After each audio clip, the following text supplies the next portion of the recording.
Haalamiiko inni ilmoo kudha jaan sirraa argadha jedhe safe yookaan keessaa ari'aan galfachiisu. Kabiiroo maal taate? Maanni? Inni hadhaa akka argasiitii miti. Maal taateeti? Haalamiiko na barbaachisaa. Haalamii maali? Haalamiin koos hin jirtu. Maal taateeti? Hidhiin maaf akkanis goggogeessi? Du'aan jira katuun haalamiikootiin waliin argin. Guyyaa 3-4 narra buleera. Narraa sitti cimeera. Eshi ka'ee mana yaalaas geessu? Maanoo duudee haadha garbuun qabu abdii koo Afrikaa. Ati saala birrii argattu asii fachi utaaluu malee birrii ofirran keessa. Maal ati boon jedhe nama akkana? Ishii amma san du'aaru maaltu naa gurmaata? Mee amma hospitaala tokko jiradhanii? Liqiidhaan hin yaalu jedhanii? Naa amanuu etteeti atamma. Mee nan kadhadhaa. Atumtuu naa amantaa amma. Hello. Akkam jirtu? Hospitaala sadarkaa jalqabaa Giraand Vaaliiti? Tole abdiin jedhama. Hiriyaa koo tokko baay'ee na jalaa dhukkubaa jira. Konkolaataan keessa hin jira miti?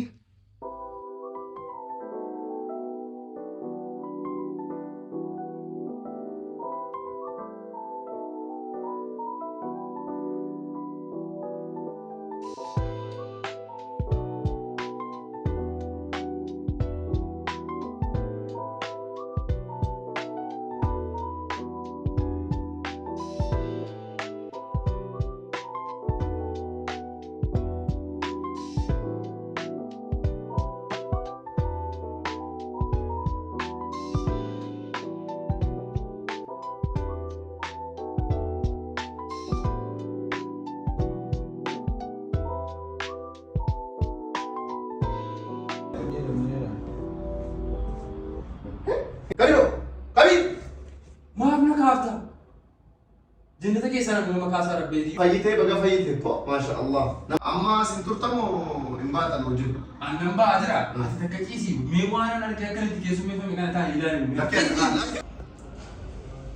Kun hospitaala sadarkaa jalqabaa Giraand Vaaliiti. Hospitaalli sadarkaa jalqabaa Giraand Vaalii yeroo gabaabaa keessatti kan ijaaramee tajaajila kennuu eegale yoo ta'e illee yeroo ammaa kana jaallatamummaa fi fedhii hawaasa keenya bal'aati. Tajaajila yaala dhibee keessoo, tajaajila yaala daa'immanii, hordoffii haadholee ulfaa, tajaajila da'umsaa, tajaajila yaala gadameessaa, tajaajila baqaqsanii yaaluu, tajaajila baqaqsanii yaaluu lafee, yaala ijaa, yaala ilkaanii, kittaannaa dhiiraa, yaala rakkoo sammuu, yaala laaboraatoorii guutuu, altiraasaawundii 4D eekookaardiyoogiraafii fi dooklar altiraasaawundii ni kennina.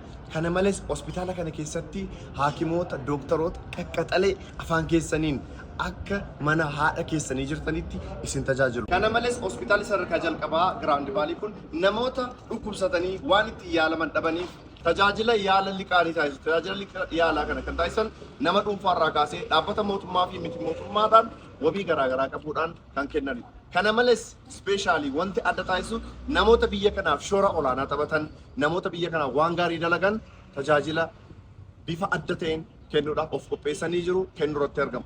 Kanaaf isinis nus filannoon keenya hospitaala sadarkaa jalqabaa Giraand Vaalii haa ta'u. Bakka argama keenya magaalaa Jimmaa naannoo buufata konkolaataa magaalaa Jimmaa hoteela Ribqaa cinaatti argamna. Hospitaala sadarkaa jalqabaa Giraand Vaalii.